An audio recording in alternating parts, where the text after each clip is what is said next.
जाकर। अच्छा देखो, ध्यान के लिए आप इसको ऐसे समझ सकते हो। ये मेरा मेरा मैंने ब्लॉग अपना भेजा है, ठीक है। अब मैं इसको इस ऐसे समझो। सबसे पहले हम समझते हैं ध्यान क्या है, ठीक है। ध्यान का मतलब होता है कि ऐसी प्रक्रिया जो स्वतः घटती है। अब जैसे बीज में से जो पौधा निकलने का काम होता है वो स्वतः होता है ना।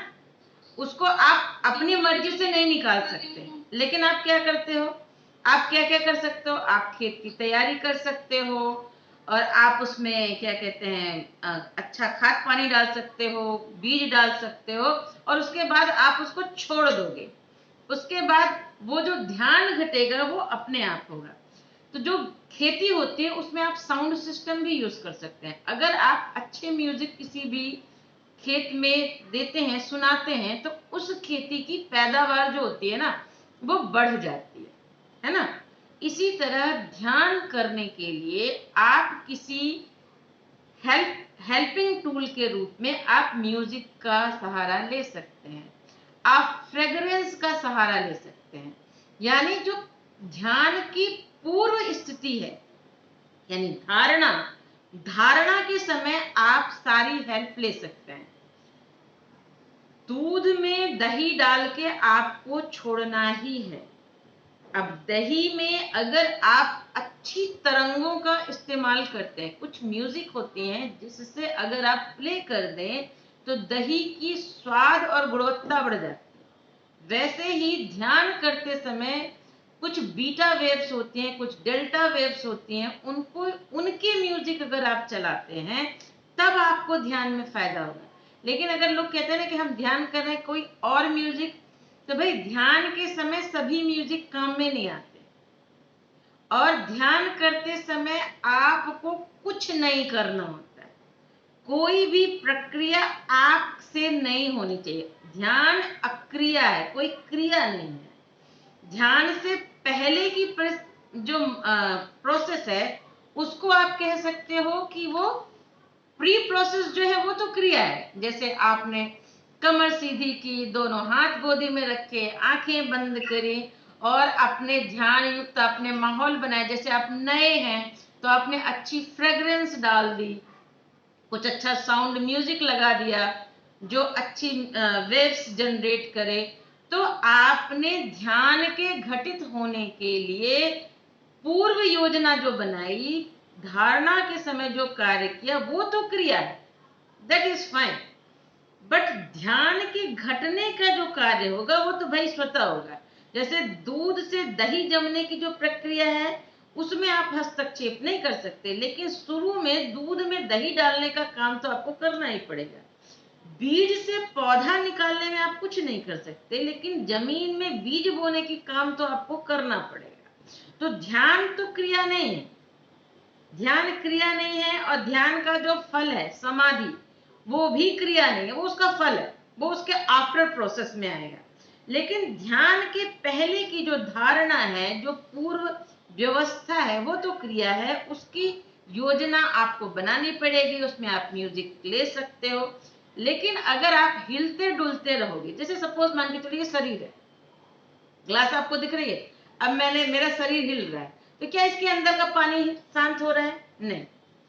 अगर मुझे इसका पानी शांत करना है तो इस ग्लास का हिलना रोकना पड़ेगा। तो अगर आप ध्यान कर रहे हो तो आपके शरीर को कोई क्रिया नहीं करनी, ना कुछ बजाना है ना कुछ करना है, सुनना है। आप सुन सकते हो, सुनने में आपकी कोई क्रिया नहीं है, लेकिन शरीर आपका नहीं हिलना चाहिए। शरीर की स्थिरता ध्यान की बेसिक्स है। तो बेसिक क्या है, आपको सबसे पहले शरीर को स्थिर करना सीखना पड़ेगा। सबसे अच्छा प्रैक्टिस क्या है, सबके घर पास में मोबाइल है, मोबाइल में होता है क्लॉक, क्लॉक में होता है स्टॉप वॉचर, स्टॉप क्लॉक। तो आप उससे क्या कर सकते हैं, स्टॉप टाइमर से आप उसको चेक कर सकते हैं क्या आप कितनी देर बिना हिले डुले बैठ सकते हैं। तो कम से कम अपना अभ्यास करिए 15 मिनट का, 15 मिनट बिना हिले डुले बैठने का। अब उस समय करना क्या है भाई, आपका मन आपको परेशान करेगा। एक छोटी सी कहानी सुनो। एक आदमी था, मतलब एक आदमी था, वो जंगल में गया और उसको एक जिन्न मिल गया। जिन्न का जो नहीं होता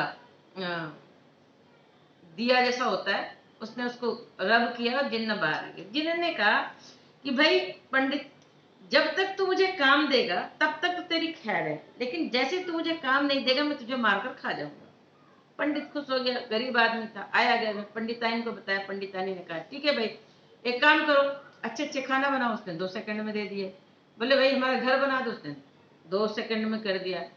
अब सारा घर का काम हो गया, सब कुछ हो गया। भाई खाना एक ही बार तो खाएगा ना, एक बार में बंदा। उसने कहा खूब सारे अनाज कोठरी भर दो, भर दिया। बोले अब क्या करें? बोले अच्छा हमारे गांव में पानी बरसा दो। वो समुद्र में गया, पानी मुंह में भर के लाया, बरसा दिया। सारे काम कर डाले, 1 घंटे भी नहीं बीते उसने सारे काम कर डाले। अब परेशान, बोले अब काम दो, काम नहीं दोगे तो मैं मार के खा जाऊंगा। बोले अच्छा साल जाओ गांव के सारे खेत जोत दो, तब तक सोचते हैं। सब कुछ करके वो फटाफट फिर से आ गया। अब उसको बड़ी परेशानी हुई। पंडित बोला अब तो मरना तय है। पंडिताइन ने कहा नहीं, अभी एक काम बचा है। बोले क्या? उसने कहा कि सुनो, एक बड़ा सा खंबा लाओ। बोले खंबा ले आए। बोले इसको हमारे घर के बीचों बीच में यहाँ पे गाड़ दो, जमीन पे गाड़ दिया। अब बोले अब क्या करना है? बोले अब इस पे चढ़ो उतर, चढ़ो उतर। तो बोले कि चढ़ा उतर गया। बोले नहीं, कंटिन्यू करते रहो। बोले यही तुम्हारा काम है। अब जिन ने बोला कि अब तो हम फंस गए, और जिन क्या हुआ, भाग गए। इसी तरह हमारा मन होता है। मन को अगर तुम काम नहीं दोगे तो मन तुम्हें खाने लग जाएगा। तो मन को हम काम कैसे देते हैं? अब ध्यान करना है। अगर मन को आपने कोई काम नहीं दिया तो मन तो आपको परेशान कर देगा। आप योगी तो हो नहीं कि निर्विचार हो जाओगे बैठते ही। तो अब करोगे क्या? आप मन को काम दोगे। जैसे उस पंडितानी ने जिन्न को उस खंबे पे चढ़ने और उतरने का काम दिया था, वैसे ही आप अपने मन को, सांस को आने और जाने को देखने को बोलो। सांस अंदर गई, बाहर गई, अंदर आई, बाहर गई। और सांस की आवाज सुनो, सांस पर ध्यान दो। तो जब आप उसको चौकीदार बना देंगे सांस पे, तो आपका जो मन है वो धीरे धीरे शांत होने लग जाएगा। उसकी उछल कूद बंद होने लग जाएगी। जब उसकी उछल कूद बंद होगी, जब वो शांति होगी, तब जाके ध्यान घटेगा। अभ्यास होता है ना, करत करत अभ्यास के जड़मत हो सुजान, रसड़ी आवत जात ही सल पर पड़त निशान। भगवान श्री कृष्ण से अर्जुन ने कहा कि भगवान मन बड़ा चंचल है। आप कहते हो ध्यान करो, आप कहते हो पूजा करो, हाउ दिस इज पॉसिबल? मेरा मन तो एक क्षण भी स्थिर नहीं होता। तो भगवान ने कहा कि बच्चा, किसी के घर में आपने बच्चे देखे हैं? बोले हाँ। बोले बच्चे कभी स्थिर होते हैं? बोले नहीं। तो बोले बच्चों को फिर मम्मी होमवर्क कैसे कराती? वो जबर जबर उठ, जैसे बच्चा उठ के भागता है, मम्मी उठ के पकड़ के फिर बैठा देती है, फिर बच्चा भागता है फिर बैठा देती है। बोले वैसे ही आपको करना है। आपको मन को, जैसे ही मान लीजिए आप शुरू में ध्यान करने बैठते हो, आप थोड़ी देर भगवान पे ध्यान किए, इतने में आपका मन चला गया, बोला कि स्कूल कॉलेज सोच रहा है, मन को पकड़ के ले आओ फिर वो कहीं भाग गया, फिर पकड़ के ले आओ। और मन को क्या करो, और कुछ क्या कर सकते हो? पूजा से पहले एक पेन और कॉपी ले लो। बोलो मन जी, तुम जो पूजा के समय मुझे याद दिलाओगे, अभी याद दिला दो। अब मुझे याद दिला दो मुझे क्या क्या करना है, इंपॉर्टेंट चीज। इसके बाद जब तक मैं आधे घंटे के ध्यान में बैठ रहा हूं, उस समय अगर 26/11 का हमला भी हो जाए तो भी मैं नहीं उठूंगा। मेरे घर में आग भी लग जाए तो भी मैं इस आधे घंटे में नहीं उठने वाला।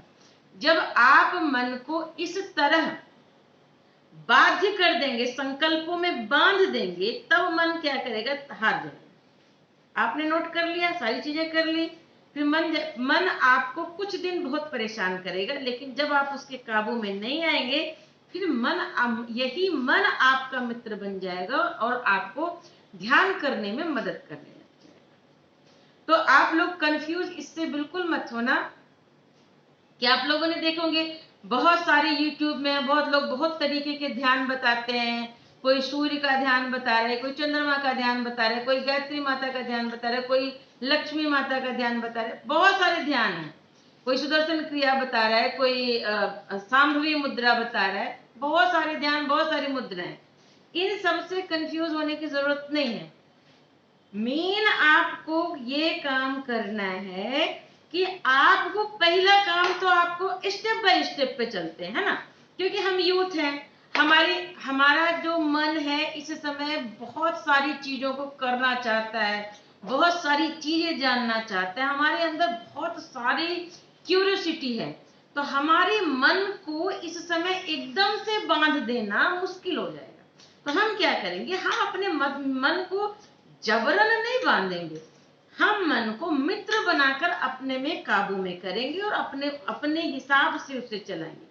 तो सबसे पहले हम क्या करेंगे, स्टेप वन में हम अपने शरीर को आधे घंटे तक इतना अभ्यस्त करेंगे कि बिना हिले डुले बैठ सके। अब आप जिम्नास्ट देखते होगे, पहलवान देखते होगे, और तरीके तरीके शरीर के करतब दिखाने वालों को देखते, तो वो क्या करते हैं, अभ्यास ही तो करते हैं ना, तभी तो वो शरीर को कैसे भी तोड़ मरोड़ लेते हैं।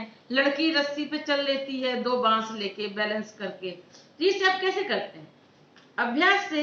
वैसे ही जब आप शरीर को अपनी मोबाइल की हेल्प से शरीर को आधे घंटे तक स्थिर करना सीख जाएंगे, तो जब शरीर स्थिर होगा तो मन भी स्थिर हो जाएगा। एक बार भगवान बुद्ध से उनके शिष्य ने कहा कि भाई आप गुरुजी कहते हो शरीर हिलाओ मत, अब क्या करें, जब हम ध्यान करने बैठते हैं तभी हमारी खुजली मचती है शरीर में, कभी नाक में, कभी कान में, कभी सिर में। अब बिना खुजली के हम रह ही नहीं पाते। तो बुद्ध ने कहा कि वो खुजली तुम्हारे शरीर को नहीं मचती बेटा, वो तुम्हारे मन को मचती है। वो तुम्हारा मन तुमको कैसे डिस्टर्ब करेगा, उसको कोई ना कोई तो बहाने चाहिए ना। तो बोले कैसे, जरूरत क्या है शरीर स्थिर करने के लिए, तो बोले कि चलो अच्छा ठीक है, कल तुमको ज्ञान देंगे, अभी तो तुम मेरे साथ चलो। ठीक है, चले। वो रास्ते में गए, और पहले तो आप लोगों को पता है कि पहले और वाटर वगैरह तो होता नहीं था, नदी से हम लोग डायरेक्ट पानी पीते थे। तो जैसे ही वो पानी बोले जाओ तुम पानी लेके आओ, बुद्ध ने देख लिया था कि एक गाड़ी उस नदी से जाने वाली है, बैलगाड़ी। तो नदी को पार करते हुए बैलगाड़ी चली गई, और जब बैलगाड़ी गई, छोटी नदी थी, तो जैसे बैलगाड़ी गई तो वो पानी जो है वो अस्थिर हो गया। अब जो नीचे की मड थी वो ऊपर आ गई, पानी गंदा हो गया। तो बोले कि बुद्ध से बोले कि पानी तो गंदा हो गया, तो कैसे पियेंगे। बोले जाओ वहां थोड़ी देर बैठो, 1 घंटे बैठो पानी के पास। 1 घंटे पानी के पास बैठे, इतने में पानी की मिट्टी धीरे धीरे धीरे स्वतः नीचे हो गई और पानी साफ हो गया, पानी पीने योग्य हो गया। पानी लेकर आए तो पानी को उसको क्या कहते हैं पी लिया। तो बोले आप समझ में आया कि शरीर का हिलना क्यों मैं मना करता हूँ। बोले हाँ। अब नेक्स्ट प्रश्न है कि आज की भौतिक जीवन के उथल पुथल के बीच में मन को एकाग्र करना कठिन है, उसके लिए एकांत स्थान पर जाएं।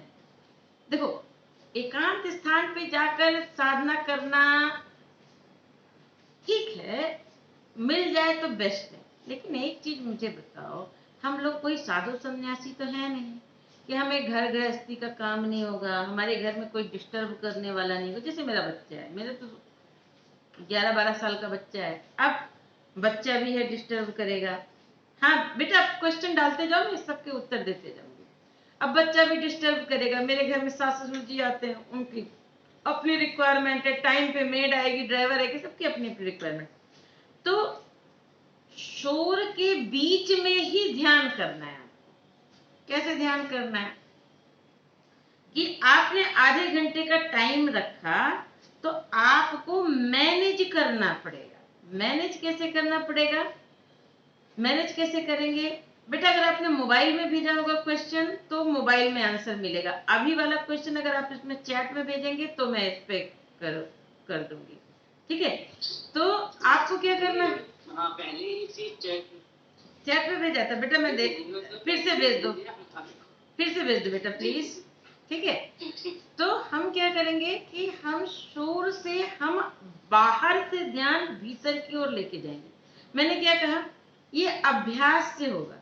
रस्सी पे चलने के लिए शरीर को अभ्यस्त करना पड़ता है, मन को ध्यान केंद्रित करना पड़ता है। तो वो झुग्गी झोपड़ी वाले हैं, उनको कोई एकांत तो मिलता नहीं होगा। एक परिवार में 10 लोग बैठते हैं, आपको पता ही 10 लोग रहते हैं, तो उनके पास एकांत नहीं होता, फिर भी वो उस जिस चीज को हम चाह लेते हैं, जहां चाह होती है वहां राह बन जाती है। जो मछली वाले होते हैं, मछली वालों की एकाग्रता सबसे ज्यादा मानी गई है। आप लोग एक एकाग्रता के लिए एक काम कर सकते हैं, किसी भी देवी देवता की मूर्ति ले आइए। आपको पता है मूर्ति इज अ स्पिरिचुअल टूल। आप देखो, मैं टेक्निकल ज्यादा बोल रही हूँ तो आप लोग ये मत समझना कि मैं धर्म का कोई मजाक उड़ा रही हूँ या कुछ है। ये मैं आपको एग्जाम्पल के लिए बता रही हूँ कि मूर्ति एक टेक्निकल टूल है। जैसे मेरे पास कोई मूर्ति है, ठीक है, अब मुझे मेरे ध्यान की शुरुआत के लिए मुझे कोई माध्यम चाहिए। जैसे पेन को, जैसे सपोज मान के चलो, इन अक्षरों का जो ज्ञान है पहले मुझे तो था नहीं, मैं जब जन्मी थी। तो मैंने क्या किया, मैंने पेंसिल रबर से लिखना शुरू किया, उन सारी चीजों से लिखना शुरू किया, तब जाके मैं इन अक्षरों को लिखना सीखा, मैंने सारी चीजें सीखी। तो ये कैसे आया, ये अभ्यास से आया। लेकिन क्या स ऐसे ही होता है? ये स ऐसे नहीं होता। ये हमारे ऋषि मुनियों ने, हमारे जो ज्ञानी लोगों ने एक साउंड को आकार दिया है। लेकिन साउंड वस्तुतः निराकार है, भगवान वस्तुतः निराकार है, लेकिन हमारी सुविधा के लिए, भक्तों की सुविधा के लिए वो साकार रूप, जैसे शब्द इनमें साकार रूप ले रहे हैं, वैसे ही भगवान हमारे रूप में, हमारे लिए मनपसंद, कभी कृष्ण के रूप में, कभी उसके रूप में। एक पुस्तक है बेटा, अध्यात्म विद्या का प्रवेश द्वार, ये परम पूज्य गुरुदेव की लिखी पुस्तक है। उसमें अध्यात्म के बेसिक्स बहुत अच्छे से क्लियर किए गए हैं।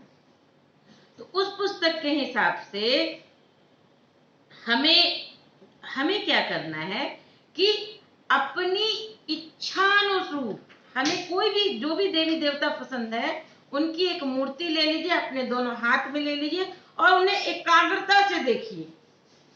ये अभ्यास भी आपकी एकाग्रता को बढ़ाता है। धीरे धीरे उस माध्यम की आपको आवश्यकता नहीं रहेगी, स्थूल से निराकार आप पहुंच जाएंगे। बिना स्लेट बत्ती, बिना पेन कॉपी पढ़ना बहुत कठिन होता है, लेकिन इनकी सहायता से पढ़ना बहुत आसान होता है। वैसे ही उस निराकार परमात्मा तक पहुंचने के लिए अगर उनकी मूर्तियों का स्थूल प्रतीक यूज किया जाए तो बहुत ज्यादा फायदा मिलता है उसकी तरह। नेक्स्ट आता है बेटा कि एक तो हमें एकांत नहीं मिल सकता, we have to accept this fact, क्योंकि हम परिवार में रहते हैं। तो हमें कहा है हम जहां हैं वहीं अभ्यास करना शुरू। बाहर दुनिया में लोग हल्ला मचा सकते हैं ना, मन में तो नहीं हल्ला सकते। अब आप एक चीज बताओ, जिस दिन कहीं मैं शादी ब्याह में जाती हूँ, मुझे ध्यान के लिए कोई जगह मिलती है? नहीं मिलती। तो मैं वहां ध्यान कैसे करती हूँ? मैं जहां पे बैठी रहती हूँ, मैं आंखें बंद कर लेती हूँ, मैं ध्यान में चली गई। क्या जरूरत है बाहर चिल्लाते रहो सब लोग? बाहर का शोर भीतर प्रवेश तब तक नहीं कर सकता जब तक आप चाहेंगे। आप अभी थोड़ी देर के लिए एक प्रयोग करके देखिए, अपनी श्वास पे ध्यान दीजिए, 10 से लेके 1 तक उल्टी गिनती गिनिए, ठीक है, और आराम से। जब सांस छोड़िएगा तो 10 बोलेगा, 10, 9, मन में जोर से भी नहीं, चिल्ला के नहीं बोलना, ऐसे नहीं बोलना है 10, 9, ऐसे कुछ नहीं, आराम से 10, 9, 1 तक लेके जाइए। अब आंखें बंद कर लीजिए। आपके भीतर कुछ ध्वनियां हैं जो आपके शरीर के अंदर है, उनको सुनने का प्रयास कीजिए। अपनी सांस को पूरा महसूस करिए। सांस भीतर जा रही है, बाहर आ रही है, भीतर जा रही है, बाहर आ रही है।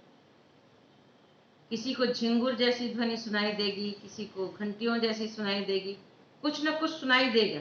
अपने भीतर का, बाहर का नहीं, भीतर का सुनना है और अपने राइट साइड के कान से सुनना है।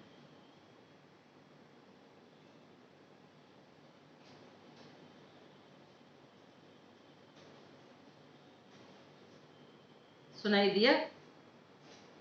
अच्छा, अब आप मुझे बताइए, क्या आपने कान के ऊपर उंगली लगाई थी? नहीं। आपने कुछ बंद किया था? नहीं। फिर भी आपको आपके भीतर का साउंड सुनाई दिया, यस या नो, कमेंट बॉक्स में करिए। सुनाई दिया ना? तो कैसे सुनाई दिया? आपने बाहर से ध्यान हटाकर अपने भीतर लाया। यही आपको अभ्यास करना है। फिर आपको एकांत की कहाँ जरूरत है? आप जहां हैं वहीं एकांत है, जब चाहे तब एकांत है। मन के भीतर आपके कौन प्रवेश करेगा? जब तक मन का दरवाजा किसी के लिए आप खोलेंगे नहीं, तब तक मन आएगा नहीं। अच्छा, अब नेक्स्ट प्रश्न लेते हैं प्रणव का। बहुत, हाँ, अभी एक प्रणव का क्वेश्चन ले लें, आदर्श फिर आपका लेते हैं, ठीक है? बहुत कोशिश करने पर भी बहुत लोगों को उनकी इच्छा अनुसार सफलता नहीं मिलती, तो इस स्थिति में वह क्या करे? देखो बेटा, सफलता का गुरुदेव ने कुछ सूत्र बताया। अब किचन में तो सभी खाना बनाते हैं, लेकिन क्या सभी स्वादिष्ट खाना बनाते हैं? नहीं। अगर मैं 10 गृहिणियों को सेम मसाले सेम सब्जियां दे दूं, तो क्या सबके में वही स्वाद, वही सुंदरता, वही एक जैसा स्वादिष्ट मिलेगा? नहीं। उनमें कोई ना कोई एक बेहतरीन परफॉर्मेंस करेगा। तो क्यों करेगा? सबसे पहली चीज है कि हमने कितना अभ्यास किया। एक मेमोरी हमारी मसल्स में होती है। जैसे अगर किसी की याददाश्त चली जाए और उससे पूछा जाए कि तुम्हारा नाम क्या है, तो वो नहीं बता पाएगा। लेकिन उससे कहा जाएगा तुम सिग्नेचर करो, तो वो सिग्नेचर में अपना नाम लिख देगा। अब आप पूछेंगे कि ऐसा कैसे हुआ? उसकी याददाश्त तो चली गई, फिर वो अपना नाम सिग्नेचर में कैसे लिख पाया? जिस काम को हमारा हाथ बार बार करता है, उस हाथ को वो कर डालता है। उसको फिर ब्रेन से पूछने की जरूरत नहीं होती। ठीक है? तो ये होती है मसल्स मेमोरी। इसी तरह अगर आपको सफलता चाहिए, तो अगर आपको खेल कूद में सफलता चाहिए, तो आपको मसल्स मेमोरी बिल्ड करनी पड़ेगी।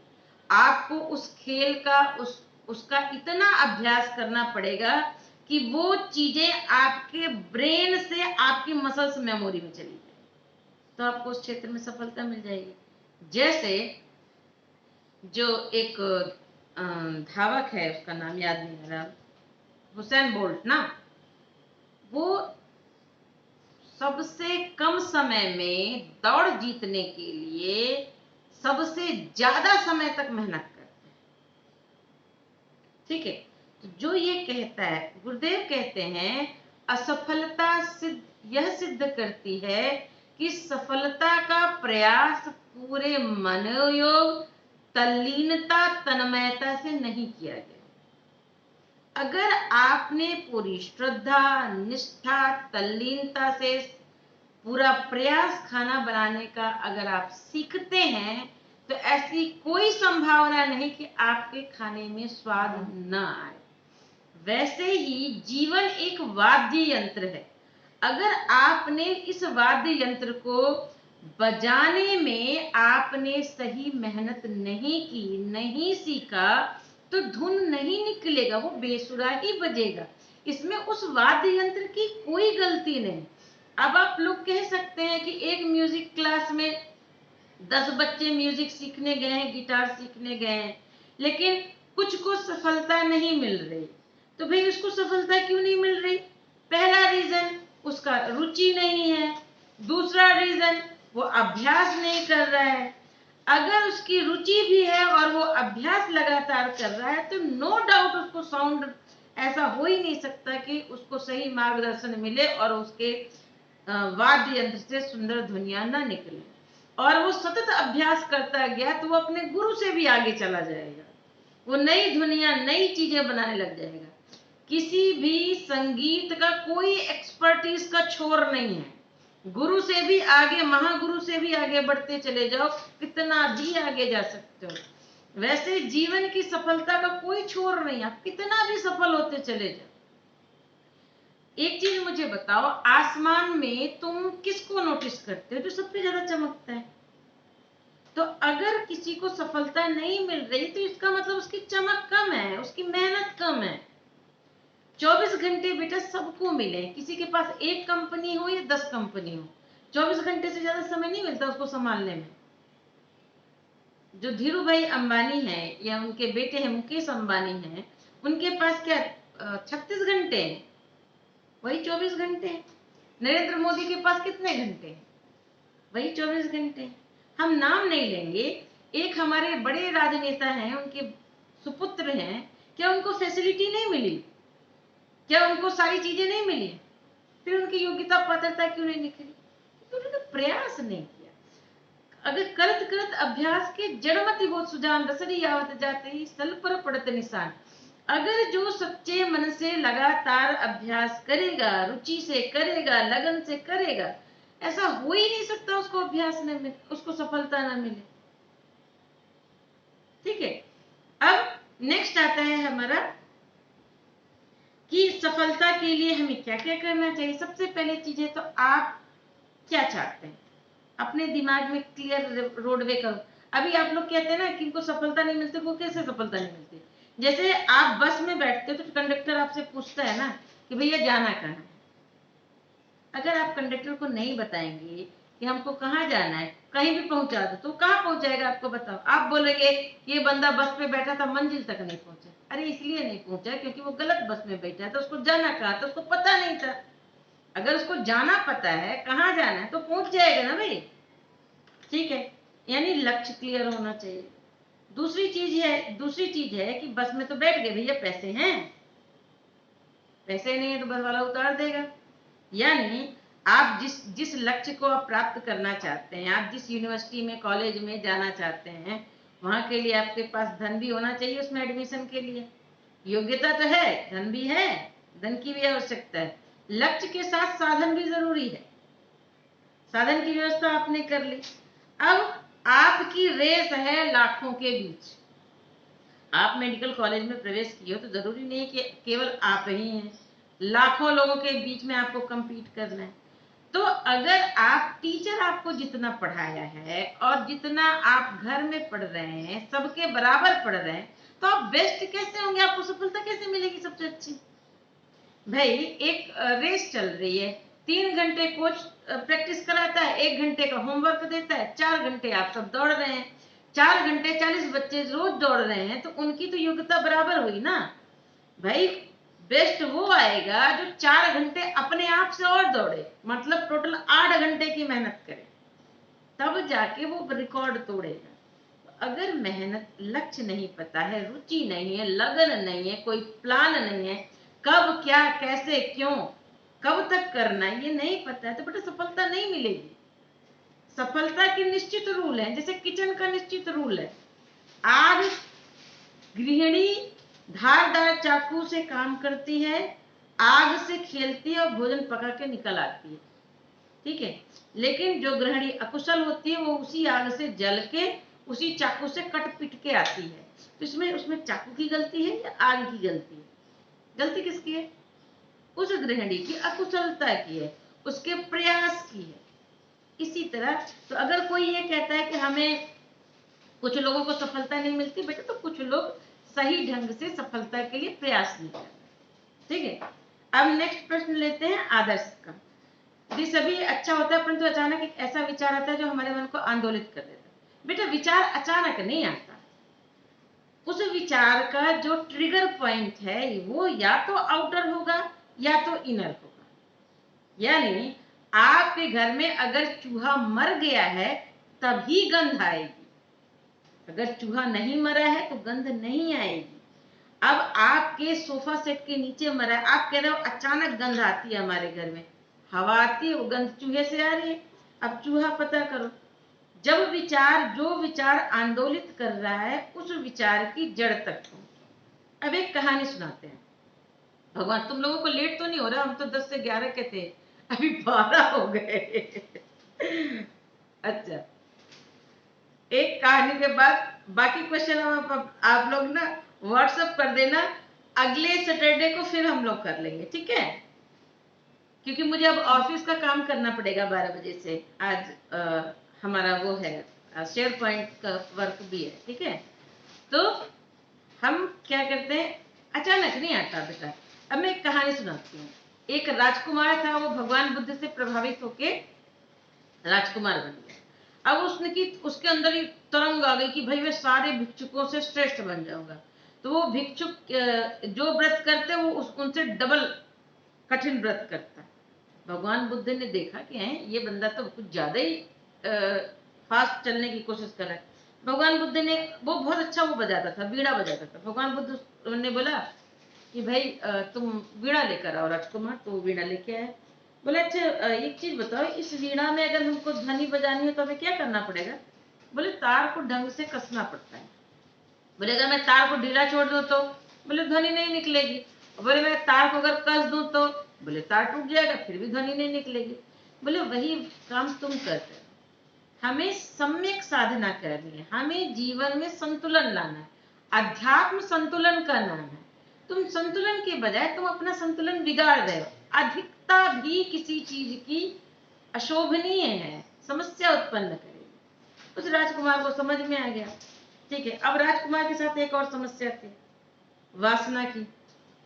आपको पता ही है राजा के घर में क्या होता है, कई सारी नृत्यांगनाएं होती हैं, डांस पार्टी सब चलती रहती है। अब भिक्षुक यानी सन्यासी, वो बोला भगवान बुद्ध से कि भगवान सब कुछ तो ठीक है लेकिन मेरा मन इसमें काबू नहीं हो रहा। भगवान बुद्ध ने कहा धीरे धीरे हो जाएगा, चलो। भगवान बुद्ध ने उसको उस दिन टाल दिया। करीबन 1 महीना बीता होगा कि भगवान बुद्ध की एक गणिका यानी होता है वैश्या, ठीक है, एक नगर वधु थी, वो भी उनसे प्रभावित हो गई भगवान बुद्ध से, और वो भी सन्यासिनी बनने की इच्छा करी। तो भगवान बुद्ध ने कहा कि ठीक है तुम सन्यासी बनोगी, लेकिन उससे पहले तुम मेरा एक काम करोगे। बोले क्या? बोले मेरे एक भिक्षुक है, राजकुमार है, उसकी मुझे मन को साफ करना है। बोले ठीक है। नहीं, आम्रपाली नहीं थी, वो दूसरी गणिका। तो बोले ठीक है, उसका मन साफ करना है। ठीक है। तो बोले ओके। बोले मैं उसको तुम्हारे पास परिव्राजक के लिए भेजूंगा, मतलब भिक्षाटन के लिए भेजूंगा, और तुम्हें उसे स्वादिष्ट स्वादिष्ट भोजन खिलाना है और अच्छे से बातें करनी है। बोले ठीक। और सुंदर वस्त्र पहनने। बोले ठीक। राजकुमार गया तो इतनी, अब राजकुमार 1 साल से ऊपर सन्यासियों जैसा जीवन जी रहा था। अचानक जब भिक्षा मांगने गया तो भगवान बुद्ध के कहे अनुसार उसने बहुत सुंदर श्रृंगार करके उसने दरवाजा खोला, बड़े अच्छे से आव भगत करी, बड़ा अच्छा। अब उस लड़की को देखा, उसका मन फिसल गया। अब वो पश्चाताप में आ गया राजकुमार की, छी 1 साल की मेरी सारी 1 साल की मेरी मेहनत बर्बाद हो गई, मैंने अपने मन को इतना काबू किया, वो सारी किया, मैंने बड़े पछतावे से आया। उसने भगवान बुद्ध से कहा भगवान बुद्ध मुझे दोबारा उस लड़की के पास मत भेजना, नहीं तो मेरी जितनी साधना है वो सब नष्ट हो जाएगी। भगवान बुद्ध ने कहा कि ठीक है तुम कल फिर से जाओ। बोले आप चाहते हैं कि मेरा धर्म भ्रष्ट हो जाए? बोले इस बार तुम थोड़े दूसरे तरीके से जाना। बोले क्या? बोले तब तुम गए थे एक मनुष्य की तरफ, अब तुम जाओ और तुम पहले अपने आप पहले ध्यान करके जाओ कि तुम क्या तुम शरीर हो इतने दिन की साधना में? बोले नहीं मैं शरीर नहीं हूँ, मैं भोजन से बना शरीर नहीं हूँ। बोले तुम मन हो? बोले नहीं, मन तो याददाश्त और अनुभूतियों का पिटारा है। बोले तुम क्या हो? बोले मैं तुम आत्मा हूँ। बोले तुम्हारे शरीर कैसे? उसको लेके गए एक स्मशान में, ठीक है, स्मशान में क्लास जल रही थी। तो भगवान ने बोला कि ये कैसे जल रही है, इसमें क्या क्या हो रहा है? बोले पहले इसका शरीर जला, फिर उसकी हड्डियां जली, फिर वो इसका पूरा सामान जल गया। बोले अब वो व्यक्ति कहाँ है? बोले ये वो व्यक्ति तो शरीर से पहले निकल गया था, ये तो उसकी देह है। तो बोले इसका मतलब वो व्यक्ति ये नहीं है? बोले नहीं, मतलब तुम्हारे अंदर कोई है, वो है ना? तो बोले हाँ। बोले ऐसे ही तो गणिका का भी तो देह है ना, उसके अंदर भी तो कोई आत्मा है, तुम उसके शरीर तक क्यों सिमट के रह गए? उसकी आत्मा तक पहुंचो। उसके अंदर बड़ा आश्चर्य हुआ। उसने बोला अब तुम ये ध्यान रखना कि मैं तुम्हारे नेत्रों में, मैं तुम्हारे मस्तिष्क में हूँ और मैं ही तुम्हारे भीतर हूँ। तो अब अपने गुरु को साथ लेके जाओ। अब उन्होंने दरवाजा खोला, गणिका निकली। जब वो गणिका को उसने देखा तो बोला कि अरे इसकी आत्मा ने तो बहुत सुंदर परिधान धारण कर रखा है। और बोली इसकी आत्मा कहाँ है इस शरीर में? इसकी आत्मा की ऊर्जा कहाँ है? मेरे आत्मा की ऊर्जा कहाँ है? और उस दिन उसने कहा कि मेरी आंखों में से तो मेरा गुरु देख रहा है। और उस दिन वो बड़े आराम से खा के बड़े आराम से भिक्षा लेके चला है। उसने उनके चरणों में माथा टेका और उन्होंने कहा कि प्रभु, मुझे उस लड़की की पहले मांस दिखी, फिर मुझे अस्थियां दिखी, फिर वो अस्थियां जलते हुए दिखी, और फिर मुझे उसके भीतर एक आत्म ज्योति दिखी। मेरे मन का, मेरे 1 साल की जो साधना थी उसका मुझे ये फायदा मिला कि मैं ध्यानस्थ हो सका, और मैं आपको कह सकता हूँ कि आपने मेरे ऊपर बड़ा उपकार किया जो उसके पास भेजा और मेरा ये मोह और मेरा ये भ्रम तोड़ दिया। तब भगवान बुद्ध ने कहा, किसी को सुंदर देखना कोई बुरी बात नहीं। तुम गुलाब का फूल देख रहे हो, वो सुंदर है, सुंदर है, लड़की सुंदर है, सुंदर है, लड़का सुंदर है, सुंदर है तो है, वो एक ऑब्जेक्ट है। मगर उस ऑब्जेक्ट से तुम्हारे भीतर जो बीच में विचार उठते हैं ना, वही आसक्ति या विरक्ति का कारण होते हैं। अब बीच का जो विचार है, जब पहले गए थे तो तुमने वासना के विचार डाले, तो वही लड़की तुमको कामुक लगी। जब तुमने दूसरी बार गए तो तुमको वही लड़की एक सुंदर ऑब्जेक्ट दिखी, तुम्हें लगा कि अरे इस आत्मा ने कितना सुंदर देह धारण किया है, इस आत्मा को इतना सुंदर देह किसने गिफ्ट किया, उस परमात्मा ने गिफ्ट किया। तुम आत्मा से परमात्मा में गए, तो उस ऑब्जेक्ट और तुम्हारे बीच के जो विचार थे उसको तुमने बदल दिया, तो तुम्हें उस पर कोई फर्क नहीं पड़ा। तो आसक्ति और विरक्ति का सीधा सा संबंध ये है कि आप जिस ऑब्जेक्ट को देख रहे हो, उस ऑब्जेक्ट और आपके बीच के जो विचार हैं वो किस प्रकार के, उस पर डिपेंड करता है आउटकम। वो चाहे आपके जीवन की समस्या हो, चाहे जीवन की कोई भी पल हो, चाहे कुछ भी हो। तो ये चीजें आपको समझने की जरूरत है। आज 12 बज गए हैं, तो आज के लिए इतना ही। रोहन, नेक्स्ट आप जब भी कॉल रखेंगे सैटरडे ही रखिएगा, मेरा केवल शनिवार फ्री होता है, मंडे टू